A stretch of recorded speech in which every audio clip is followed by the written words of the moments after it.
तो अब यहाँ ये सवाल उठता है कि जो कह रहे हैं, जिस तरह के आरोप स्वामी रामदेव की तरफ से लगाए जा रहे हैं, उनका इशारा आखिर किस तरफ है? कौन है जो सनातन धर्म को बदनाम करने की या फिर उसके खिलाफ साजिश रचने का काम कर रहा है? इसी पर हम चर्चा करेंगे। कुछ खास मेहमान हमारे साथ मौजूद हैं। इस पर चर्चा करने के लिए कौन कौन जुड़ा हुआ है, सबसे पहले मैं आपको बता दूं, यहाँ स्टूडियो में मेरे साथ जय भगवान गोयल हैं, यूनाइटेड हिंदू फ्रंट के अध्यक्ष हमारे साथ जुड़ रहे हैं।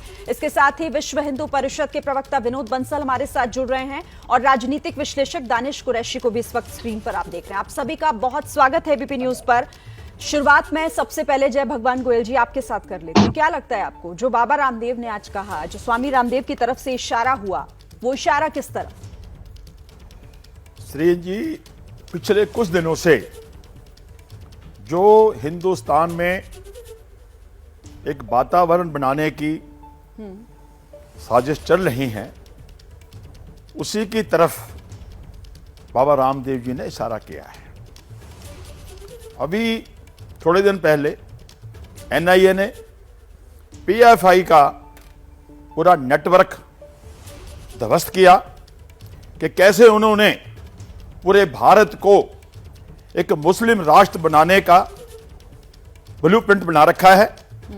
2047 में वो पूरे देश में स्लीपर सेल खड़े करके आतंकवाद के पौधे पैदा करके 2047 को भारत को एक मुस्लिम राष्ट्र बनाने की पूरी प्लानिंग कर रहे थे, जो दुनिया के सामने आ चुके हैं। अभी हाल ही में जो ताजी घटना अगर देखें, बीबीसी वाले एक फिल्म बना रहे हैं मोदी जी को टारगेट करके, जबकि हमारे हिंदुस्तान की सबसे बड़ी कोर्ट, वहां की हाई कोर्ट एसआईटी, इस बात को पूरी तरह खुद डंके की चोट पे जांच पड़ताल करने के बाद कह चुकी है कि उस दंगों में मोदी जी का कोई हाथ नहीं था। वो दंगे जब हुए थे, जब कार सेवकों की ट्रेन को जलाया गया, वहां के स्थानीय लोगों ने प्रतिक्रिया के रूप में दंगे हुए और उसमें हमारे उस वक्त के मुख्यमंत्री, आज के प्रधानमंत्री नरेंद्र मोदी जी का कोई हाथ नहीं था। मगर बीबीसी ये पिक्चर बना करके हमारे देश के लोगों में ये पिक्चर दिखा करके देश में हिंदू मुस्लिम दंगे करवाने की साजिश रच रही है, और उसको लेकर के हमारे देश में केरल की सरकार वहां फिल्म को रिलीज करना चाहती है। दिल्ली में जेएनयू में जो टुकड़े टुकड़े गैंग जो हमेशा से राष्ट्र विरोधी, हिंदू विरोधी रहा है, वो जबरदस्ती उस पिक्चर को दिखा करके माहौल खराब करने की कोशिश कर रहे हैं। अभी अभी जो हमारे धीरेन्द्र शास्त्री जी का मैटर आया कि कैसे अंधविश्वास का एक माहौल बना करके हमारे सनातन के ऊपर चोट करने का प्रयास किया गया। उसी के साथ साथ थोड़े दिन पहले रामचरितमानस, जो हमारा रामायण का सबसे बड़ा काव्य ग्रंथ है, उसको ही झूठा करार देने की साजिशें रची जा रही हैं। ये सारे की सारी चीजें इस बात की ओर इशारा कर रही है। घटनाक्रम को जोड़कर कह रहे हैं कि ये वो साजिश का हिस्सा है। ठीक है, मैं विनोद बंसल जी से ले लूं, फिर दानिश कुरैशी आपके पास भी आती हूं। विनोद बंसल जी, क्या यही वो तमाम बातें हैं जिसकी तरफ इशारा स्वामी रामदेव कर रहे हैं कि तमाम जो साजिशें हैं, इनका एक ही मकसद है कि सनातन धर्म को, हिंदू धर्म को बदनाम किया जाए? देखिए, अभी तो दिसंबर के अंत में इंदौर में हमारी विश्व हिंदू परिषद की केंद्रीय प्रबंध समिति प्रन्यासी मंडल की बैठक में एक प्रस्ताव पारित किया गया था, और उस प्रस्ताव में हमने साफ साफ कहा था कि मजहबी कट्टरता इस देश की दुश्मन है और उस पर रोक लगाना बहुत जरूरी है। और उस पर रोक लगाने के लिए हमने 6 पॉइंट एजेंडा भी दिया था। इसमें कुछ काम सरकार के करने के थे और कुछ जनता के करने के थे। हम ये कहते हैं कि देखिए, जब तक मजहबी कट्टरता पर पूर्ण रूप से अंकुश नहीं लगेगा, तब तक देश, धर्म, संस्कृति और समाज ये इस राष्ट्र का सुरक्षित नहीं रहेगा।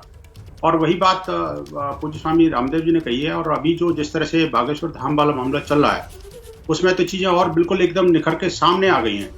देखिए, बागेश्वर धाम बाबा जो कोई आज से ये कथा नहीं कर रहे थे, आज से इनके कोई इतनी बड़ी फॉलोइंग नहीं है। लेकिन आप देखिए कि सिर्फ 25 दिसंबर के बाद उन्होंने एक बार जो धर्मांतरण के विरुद्ध बिगुल क्या फूंका, सारी मिश्रणियां एक हो गई। और जैसे ही उन्होंने कुछ लोगों की घर वापसी कराई, तो उसके बाद तो सारे बिल आ गए। और तीसरी बात यह कि जब वो पठान जैसी मूवी के ऊपर उन्होंने 2 शब्द क्या बोल दिए, सारी फिल्म इंडस्ट्री के जो गुर्गे थे, जो भाईजान थे, वो सब प्रत्यक्ष परोक्ष रूप से उनके ऊपर टूट पड़े।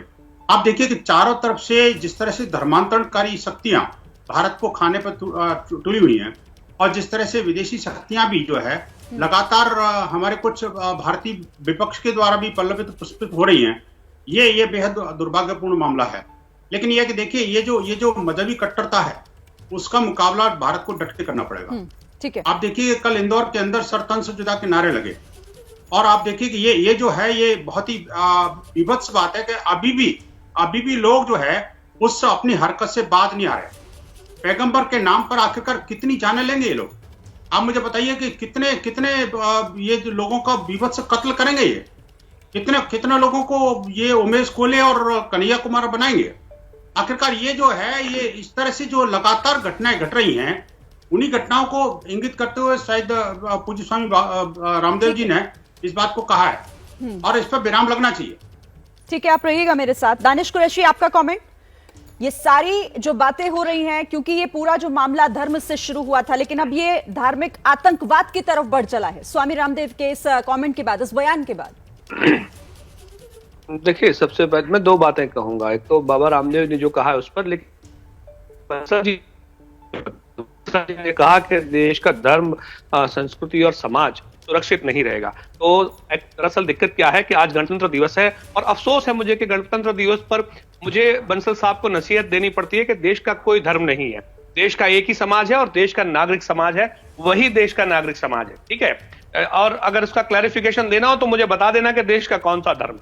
दूसरे नंबर की बात, 2014 के बाद नरेंद्र मोदी की सरकार केंद्र में आई, उससे पहले तरह तरह की सरकारें रही, भाजपा की भी एक बार की अलायंस की वाजपेयी जी की सरकार रही।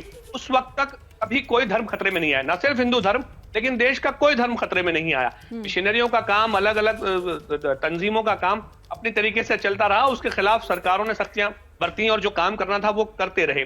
लेकिन दिक्कत क्या है, आप देखिए 2014 से लेके अभी तक रोज सुबह शाम यही चिल्लाते हैं, ये खतरे में, वो खतरे में। आखिरकार आप बताइए कि ये सारी इतनी, अगर जो कट्टरता की बात कर रहे हैं, गोयल साहब बात कर रहे हैं, बंसल साहब बात कर रहे हैं, तो बताइए कि अगर इस देश में नरेंद्र मोदी की सरकार है, उसके बावजूद भी अगर धर्म उनका खतरे में है, तो बताइए फिर इसके लिए कौन जिम्मेदार है? इसके लिए क्यों आप किसी और को जिम्मेदार ठहराते हैं? मुझे लगता है कि सबसे पहले तो नरेंद्र मोदी की सरकार जिम्मेदार है।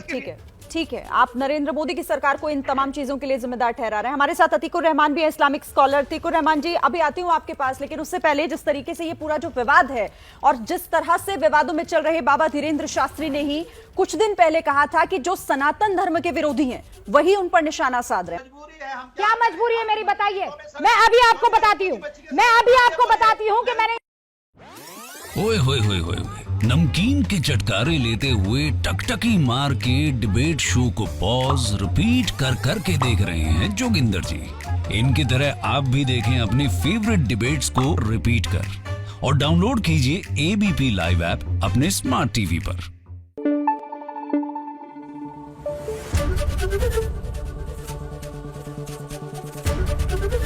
एबीपी न्यूज आपको रखे आगे।